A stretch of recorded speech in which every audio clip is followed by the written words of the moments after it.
The 12 Brothers. There were once a king and queen who had 12 children, all boys. Now it came to pass that the queen fell with child yet again, and the king told her that if a daughter should be born, all the sons must die, that their sister alone might inherit his kingdom and riches.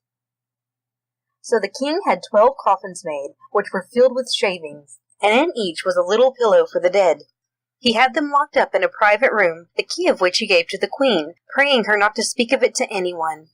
But the poor mother was so unhappy that she wept for a whole day, and looked so sad that her youngest son noticed it. He had the biblical name of Benjamin, and was always with his mother. "Dear mother," he said, "why are you so sorrowful?" "My child, I may not tell you," she replied. But the boy allowed her no rest till she unlocked the door of the private room and showed him the 12 coffins filled with shavings.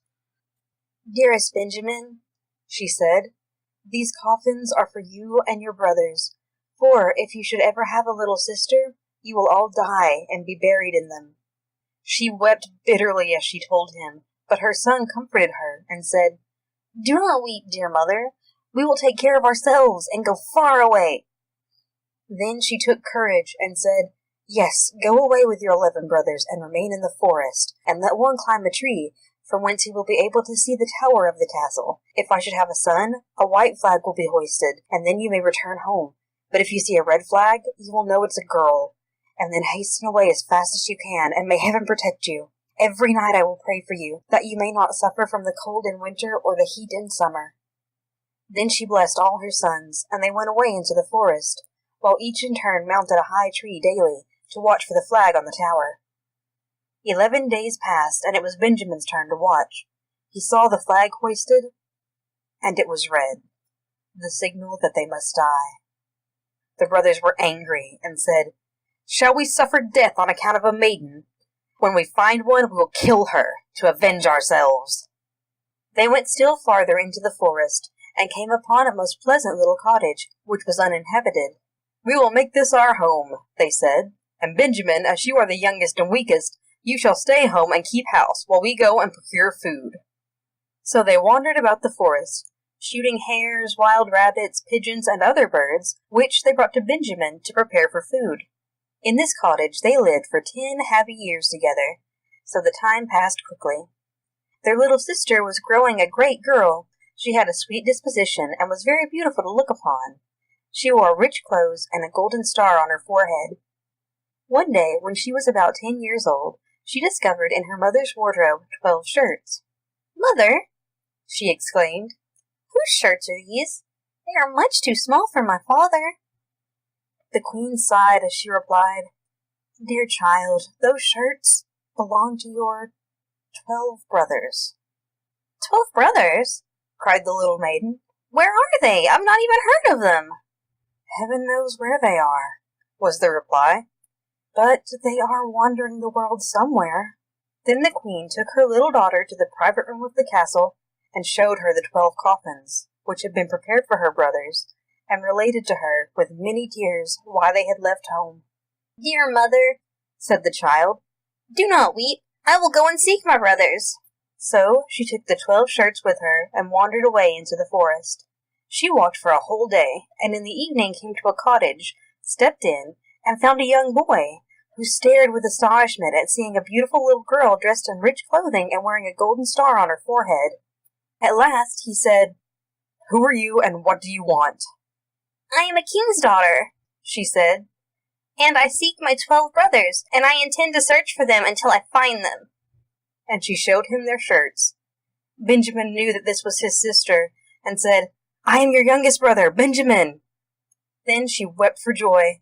They kissed each other with deep affection, and were for a time very happy. At last Benjamin said, "Dear sister, we have made a vow that the first young maiden we meet should die, because through a maiden we have lost our kingly rights." "I would willingly die," she said, "if by doing so I could restore my brothers to their rightful positions." "No, you shall not die," he replied. "Hide yourself behind this tub until our 11 brothers come home. Then I will make an agreement with them." At night the brothers returned from hunting, and the supper was ready.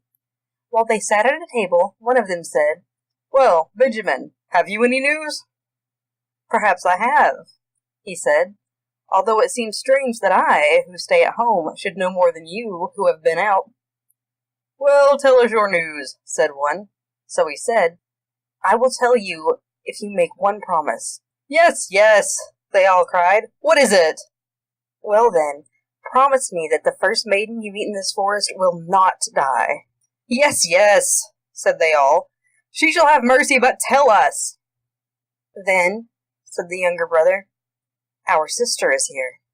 And rising, he lifted the tub, and the king's daughter came forth in her royal robes and with a golden star on her forehead, looking so fair and delicate and beautiful that the brothers were full of joy and kissed and embraced her with the fondest affection. She stayed with Benjamin and helped him in keeping the house clean and cooking the game the others had brought home. Everything was so nicely managed now, and with so much order.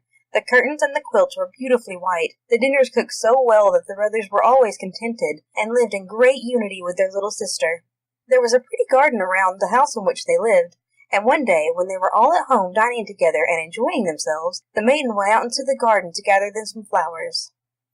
She had tended 12 lilies with great care, and they were now in such splendid bloom that she determined to pluck them for her brothers, to please them. But the moment she gathered the lilies, her 12 brothers were changed into 12 ravens, and flew away over the trees of the forest, while the charming house and the garden vanished from her sight. Now was the poor little maiden left alone in the wild wood, and knew not what to do. But on turning round, she saw a curious old woman standing near, who said to her, "My child, what hast thou done? Why didst thou not leave those white flowers to grow on their stems? They were thy 12 brothers, and now they will always remain ravens." "Is there no way to set them free?" asked the maiden, weeping. "No way in the world," she replied, "but one, and that is far too difficult for thee to perform. Yet it would break the spell and set them free. Hast thou firmness enough to remain dumb for 7 years, and not speak to anyone or even laugh? For, if you utter a single word, or fail only once in the 7 years, all you have done will be in vain, and at this one word your brothers will die." "Yes," said the maiden, "I can do this, to set my brothers free." Then the maiden climbed into a tree, and, seating herself in the branches, began to knit. She remained there, living on the fruit that grew on the tree, and without laughing or uttering a word. As she sat in her tree, a king who was hunting had a favorite hound, who very soon discovered her, ran to the tree on which the maiden sat, sprang up to it, and barked at her violently. The king came near, and saw the beautiful king's daughter with the golden star on her forehead. He was so struck with her beauty that he begged her to come down and asked her to be his bride. She did not speak a word, but merely nodded her head. Then the king himself climbed up into the tree, and bringing her down, seated her on his own horse, and galloped away with her to his home. The marriage was soon after celebrated with great pomp, but the bride neither spoke nor laughed. When they had lived happily together for some years, the king's mother, a wicked woman, began to raise evil reports about the queen, and said to the king, "Is it some beggar girl you have picked up? Who can tell what wicked trick she practices? She can't help being dumb, but why does she never laugh? Unless she has a guilty conscience?" The king at first would listen to none of these suspicions, but she urged him so long, and accused the queen of such wicked conduct, that at last he condemned her to be burned to death. Now in the courtyard a great fire was kindled, and the king stood weeping at the window overlooking the court of the palace, for he still loved her dearly. He saw her brought forth and tied to the stake. The fire kindled, and the flames with their forked tongues were creeping towards her, when at the last moment the 7 years were past, and suddenly a rustling noise of wings were heard in the air. 12 black ravens alighted on the earth, and instantly assumed their own forms. They were the brothers of the queen. They tore down the pile and extinguished the fire, set their sister free, and embraced her tenderly. The queen, who was now able to speak, told the king, her husband, why she had been dumb and had never laughed. The delight of the king was only equaled by his anger against the wicked witch, who was brought to justice and ordered to be thrown into a vat of oil full of poisonous snakes, where she died a dreadful death.